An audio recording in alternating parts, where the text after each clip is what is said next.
अब समझने की कोशिश करते हैं डिविडेंड। जी हाँ। तो डिविडेंड क्या है? देखिए, अगर आप शेयर खरीदते हैं तो आप शेयर दो वजह से खरीदते हैं। कमाई आपको दो वजह से होती है। पहला, शेयर के दाम बढ़ते हैं।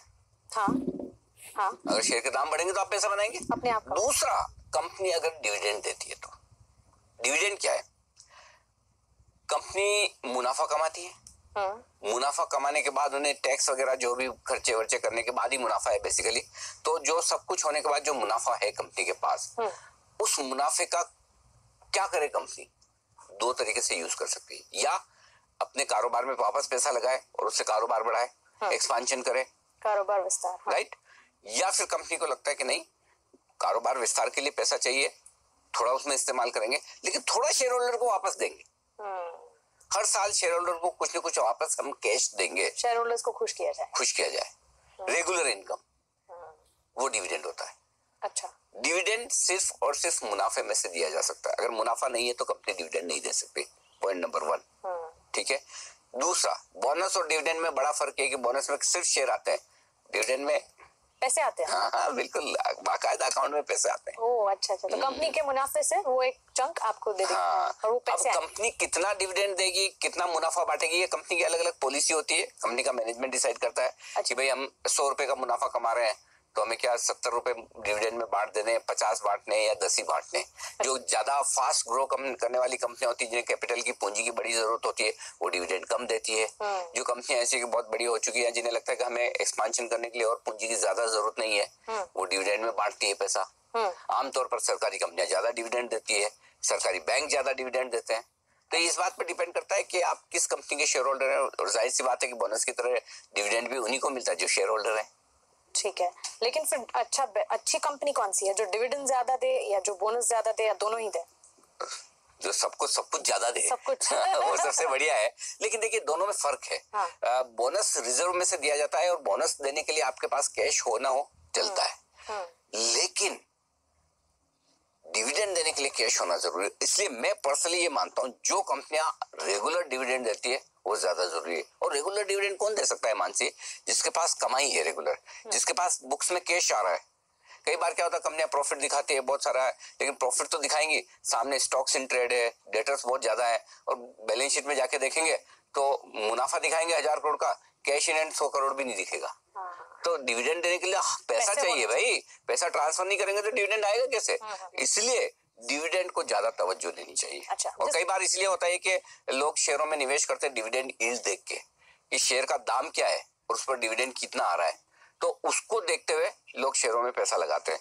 तो वो भी डिविडेंड यील्ड, तो जितना ज्यादा डिविडेंड यील्ड, यानी कि किसी कंपनी का जितना ज्यादा शेयर डिविडेंड आ रहा है, उस कंपनी को उतना ज्यादा अच्छे तरीके से इज्जत से देखा जाता है। तो बोनस की तरह ये भी कोई रेशियो है या किस तरह से डिविडेंड यील्ड? फिक्स नहीं है। मतलब हर कंपनी की अपनी अपनी डिविडेंड पॉलिसी होती है, अमाउंट है जो। हाँ, क्या आप कितना डिविडेंड देना चाहेंगे, आपकी मर्जी है। कुछ कंपनियां पॉलिसी बनाकर रखती है, कुछ कंपनियां कमाई के बेसिस पर डिसाइड करती है। लेकिन आमतौर पर कंपनियां एक मैसेज जरूर शेयर होल्डर्स को देना चाहती है कि हम इस तरह की डिविडेंड पॉलिसी मेंटेन करते हैं। हर साल 15%, 20%, हर साल काफी कंपनियां ऐसी होती है कि जो धीरे धीरे डिविडेंड का परसेंटेज बढ़ाती रहती है। अच्छा। हाँ, और डिविडेंड आपको शेयर की फेस वैल्यू पर मिलता है, न कि मार्केट प्राइस पर। ओके। हाँ, उसका मार्केट प्राइस से कोई लेना देना नहीं। जो शेयर की फेस वैल्यू है, अब सपोज इन्फोसिस के शेयर की फेस वैल्यू 1 रुपए है और इन्फोसिस बोलते कि हम आपको 100% डिविडेंड देंगे। इसका मतलब 1 रुपए पे 1 रुपए डिविडेंड हुआ। 1000% मतलब 1 रुपए के शेयर पे 10 रुपए डिविडेंड हुआ। अच्छा, हाँ, परसेंटेज में काम होता है। लेकिन अब पर शेयर डिविडेंड की बात करते ताकि लोगों को थोड़ा आसानी रहे समझने में। तो प्रति शेयर 10 रुपए डिविडेंड, प्रति शेयर 15 रुपए डिविडेंड, तो इजीली समझ में आ जाता है। अच्छा, तो फिर इसके कोई प्रकार है डिविडेंड? हाँ, डिविडेंड वैसे तो नॉर्मल डिविडेंड होता है, लेकिन इसके साथ साथ इंटरिम डिविडेंड होता है। जो कंपनियां साल के दौरान, जब भी कभी कभी क्या होता है, कंपनियों के पास साल के दौरान भी पैसा आता रहता है, तो साल के दौरान कंपनी इंटरिम डिविडेंड दे सकती है। अंतरिम डिविडेंड जिसे कहते हैं, 1 बार, 2 बार, 3 बार। जैसे आप एडवांस टैक्स भर रहे हैं ना, उसी तरह से आप एडवांस में डिविडेंड दे रहे हैं एक तरह से शेयर होल्डर्स को, कि भाई आप हर क्वार्टर में, हर 6 महीने में आपको डिविडेंड आ गया, एंजॉय कीजिए। मतलब हम मुनाफा कमा रहे हैं। हाँ, फिर एक फाइनल डिविडेंड दिया जाता है जब साल के अंत में ईजीएम के तौर पर उनको फाइनल एक डिविडेंड दिया जाता है। कई कंपनियां एक स्पेशल डिविडेंड देती है। अच्छा, तो मतलब नॉर्मल डिविडेंड, इंटरिम डिविडेंड और स्पेशल डिविडेंड। हाँ, स्पेशल डिविडेंड कैसे कि जैसे अगर कोई कंपनी ने कोई कारोबार बेचा है और बड़ा पैसा आया है, एक मुश्त इनकम हो गई अचानक से। हाँ अचानक से, या कुछ एसेट्स बेची है, अब उस पैसे का करें क्या?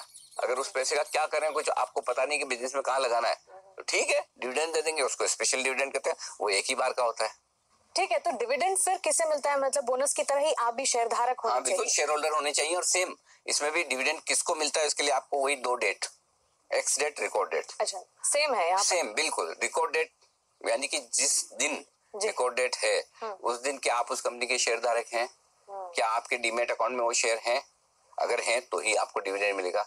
उस एक्स रिकॉर्ड डेट के 2-3 दिन पहले एक्स डेट आएगी, उस डेट के पहले आप शेयर खरीदेंगे तो आपको डिविडेंड मिलेगा। फर्ज करें 5 तारीख रिकॉर्ड डेट है, 2 तारीख एक्स डेट है, 1 तारीख तक आपने शेयर खरीदे तो आपको डिविडेंड मिलेगा। वो 1 तारीख तक खरीदे हुए शेयर आपके 5 तारीख के पहले आपके डीमेट अकाउंट में होने चाहिए। 5 तारीख को होने चाहिए, पहले भी नहीं, 5 तारीख को होने ही चाहिए। जिस दिन कंपनी रिकॉर्ड डेट डिसाइड करती है वही कट ऑफ डेट है। 6 को वापस निकल गए तो कोई बात नहीं, 5 को होने ही चाहिए। तो 5 तारीख को आप रिकॉर्ड डेट के दिन शेयर होल्डर है, आपको डिविडेंड मिल जाएगा। ओके तो यहाँ पर भी एक्स डेट और रिकॉर्ड डेट सबसे ज्यादा अहम है। ठीक है, लेकिन फिर शेयर होल्डर्स को ही या म्यूचुअल फंड धारकों को भी डिविडेंड का फायदा मिलता है? शेयर होल्डर्स को डिविडेंड जो मिलता है वो कंपनियां देती है। म्यूचुअल फंड के जो इन्वेस्टर्स हैं उनको म्यूचुअल फंड डिविडेंड डिस्ट्रीब्यूशन करता है, वो म्यूचुअल फंड डिविडेंड देता है। तो डिविडेंड दोनों को मिल सकता है। म्यूचुअल फंड भी अपनी यूनिट्स पे डिविडेंड देते हैं।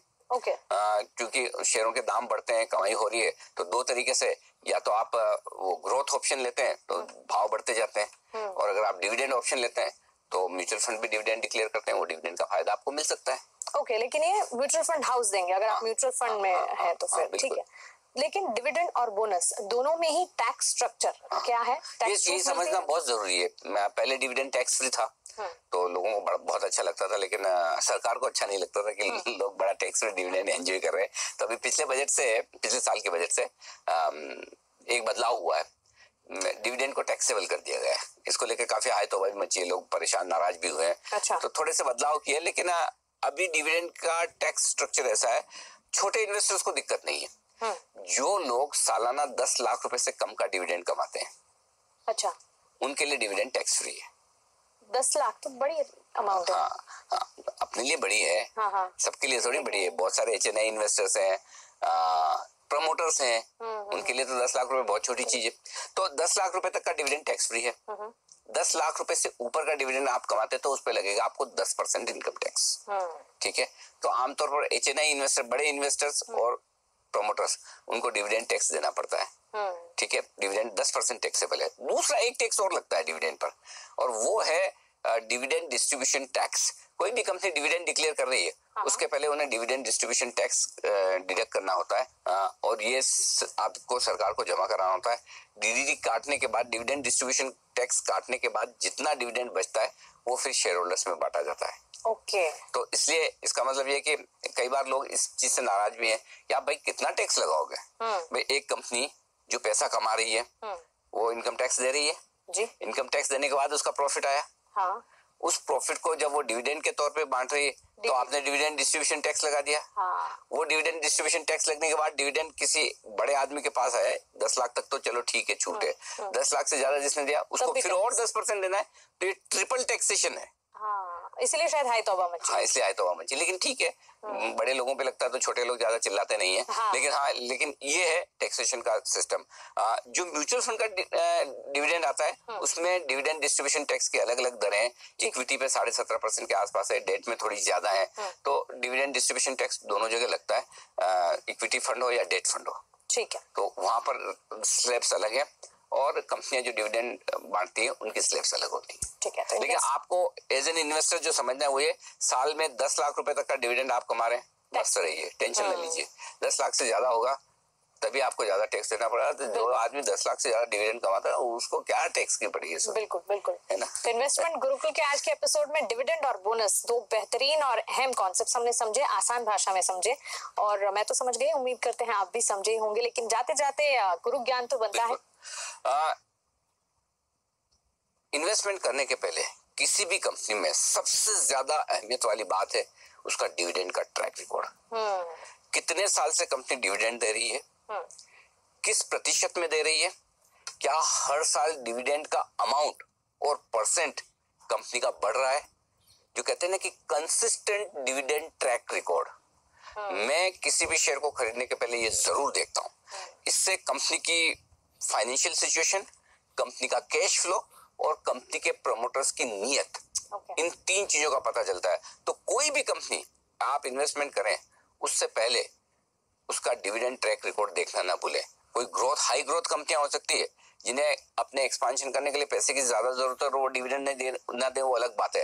लेकिन किसी कंपनी के भारी भरकम मुनाफे हैं और वो डिविडेंड ना दे तो क्वेश्चन मार्क जरूर आना चाहिए। बिल्कुल। तो डिविडेंड एक बहुत बेहतरीन तरीका है जिससे आप कंपनी की फाइनेंशियल सिचुएशन और प्रमोटर्स की नीयत पता लगा सकते हैं। चलिए, तो इसी गुरु ज्ञान के साथ हमें